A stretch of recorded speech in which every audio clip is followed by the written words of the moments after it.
আজ আমি বানাবো গাজরের হালুয়া, যার জন্য প্রথমে আমি গাজর নিয়েছি আর গাজরটাকে এরকমভাবে একদম মিহি গ্রেড করে নিয়েছি গ্রেডারে। আর নিয়েছি মাওয়া, আর এটা আমার ঘরের তৈরি মাওয়া। এটা যদি রেসিপি চাই আমার চ্যানেলে গিয়ে শর্টস চেক করবেন, তাতে পেয়ে যাবেন। আর নিয়েছি কাজু, কিশমিশ আর ঘি আর এলাইচি নিয়েছি, আর নিয়েছি তেজপাতা। আমি নিয়েছি, এতে দুধ লাগবে, তার সঙ্গে লাগবে চিনি। প্রথমে আমি গ্যাসে একটা পাত্র চাপিয়ে নিয়েছি, এবার সেটা গরম হয়ে গেছে। এবার আমি তাতে দিয়ে দেব 2 চামচ ঘি। এবার এটা একটু মেল্ট হোক। দেখুন ঘিটা গলে গেছে। এবার আমি এতে প্রথমে কাজু একটু ভেজে নেব।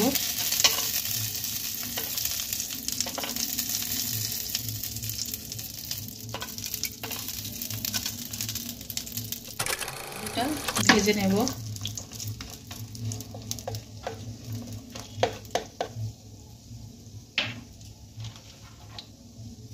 দিয়ে কাজুটাকে তুলে রাখবো।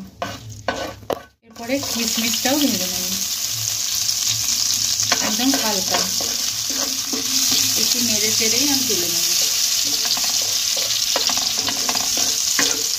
এবার তুলে নেব।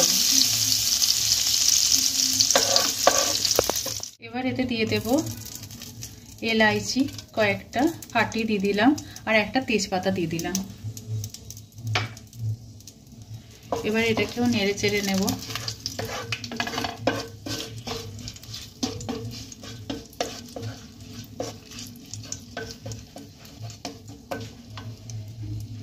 এরপর আমি দিয়ে দেব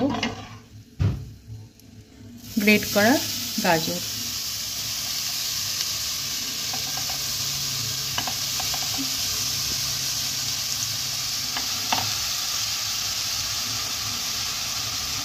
গ্যাসটা আমার কিন্তু স্লোতে থাকবে। এবার এটা হালকা হাতে নাড়তে থাকবো।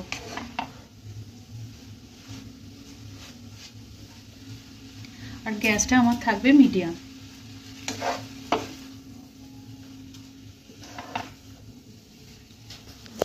দেখুন আমার গাজরটা ভাজতে ভাজতে অনেকটাই ভাজা হয়ে গেছে। এটা ততক্ষণ আমি ভাজবো যতক্ষণ না এই গাজরটার থেকে ঘিটা একটু আলাদা হচ্ছে। গাজরটা নাড়তে নাড়তে গাজর থেকে ঘিটা আলাদা হতে লেগেছে। এবার বোঝা যাচ্ছে গাজরটা আমার পারফেক্টলি ভাজা হয়ে গেছে, গাজরের কাঁচা গন্ধটাও চলে গেছে। এই সময় আমি কি করব, এতে আমি দুধ ফুটিয়ে রেখেছিলাম, এই দুধটা আমি এতে আস্তে আস্তে ঢালতে লাগবো।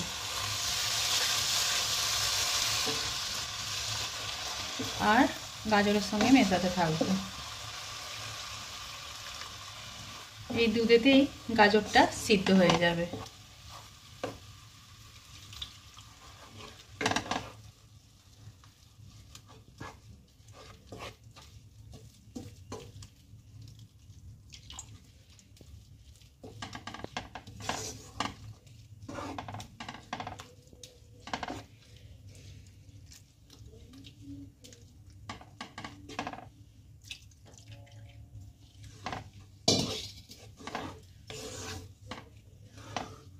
এবার ধীরে ধীরে আমি মিডিয়াম টু স্লো গ্যাসে এটাকে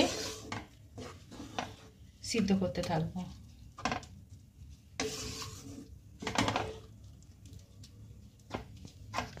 দেখুন গাজরটা দুধে ফুটতে লেগেছে।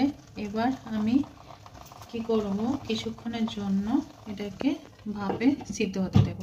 আর মাঝে মাঝে চাপাটা খুলে একটু করে নেড়ে দেবেন। আর গ্যাসটা আমার পুরো স্লোতে থাকবে। আবার আমি চাপাটা দিয়ে দেব, আর একটু সিদ্ধ হতে দেব। এবার দেখুন অনেকটাই দুধটা মরে গেছে। দুধটা হালকা থাকা অবস্থাতেই আমি দিয়ে দেবো চিনি। যে যেমন মিষ্টি চাই সেই অনুযায়ী দিতে হবে।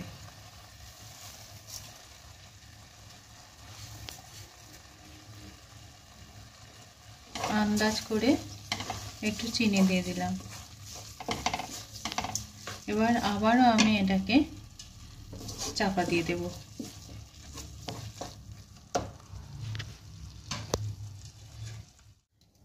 দেখুন কিছুক্ষণ পর যখন ঢাকনাটা খুললাম দেখলাম পুরো একদম চিনি গলে গেছে। এই অবস্থায় আমি যে ভেজে রাখা কাজু কিশমিশ ছিল সেটা আমি এবার দিয়ে দেব। এবার আমি এটাকে আর একবার নাড়িয়ে দেব ভালো করে। এবার কিছুক্ষণের জন্য আবার চাপা দিয়ে দেব। এবার দেখুন কিছুক্ষণ পর আমি ঢাকনাটা খুললাম, দেখছি অনেকটাই দুধটা আমার মরে গেছে। এবার আমি এতে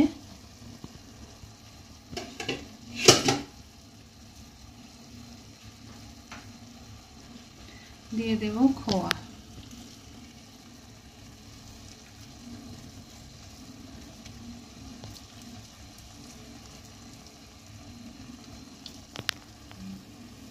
কিছুটা মা আমি রেখে দিলাম, বাকি মাওটা আমি ভালোভাবে দিয়ে দিলাম।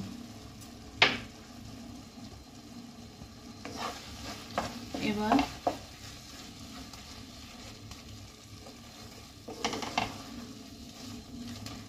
এটাকে ভালোভাবে মিক্স করব। দেখুন মাওয়াটা দেওয়ার ফলে টেস্টটা তো বাড়াবেই, তার সঙ্গে সঙ্গে গাজরের হালুয়ার টেক্সচারটাও দারুণ আনে, একদম ঠিক হয়ে যায়।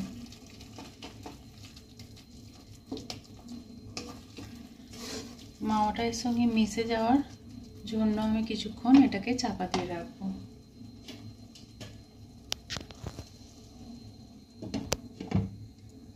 এবার দেখুন আমার গাজরের হালুয়া থেকে এবার ঘিটা আলাদা হতে লেগেছে, তার মানে এটা হয়ে গেছে। আর এটা টাইট শেপও চলে এসছে, একটা বাইন্ডিং চলে এসছে হালুয়ার মধ্যে। এবার আমি কি করব,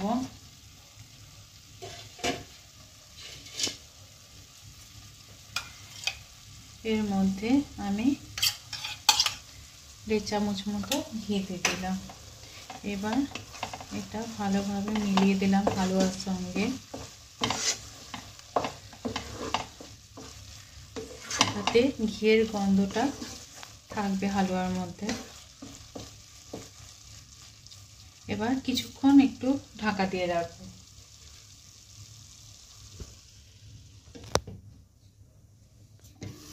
এবার কিছুক্ষণ বাদে দেখুন একদম রেডি আমার গাজরের হালুয়া। এবার আমি গ্যাসের ফ্লেম বন্ধ করে দেবো। এবার কিছুক্ষণ ভাপে রেখে আমি এটাকে পরিবেশন করব। দেখুন গাজরের হালুয়াটা একটু ঠান্ডা হলে আমি একটা পাত্রে পরিবেশন করেছি। এবার আমি ওই যে একটু খোয়া মাওয়া ছিল সেটা আমি এর উপর ডেকোরেশন করে দিলাম। আর এটা একদম পারফেক্ট গাজরের হালুয়া হয়েছে, দারুণ খেতে লাগে, একবার করে দেখবেন। আর আমার এই রান্না যদি আপনাদের ভালো লেগে থাকে আমার চ্যানেলটি সাবস্ক্রাইব করার অনুরোধ রইল। আর পছন্দ হলে একটা লাইকও দেবেন। ধন্যবাদ।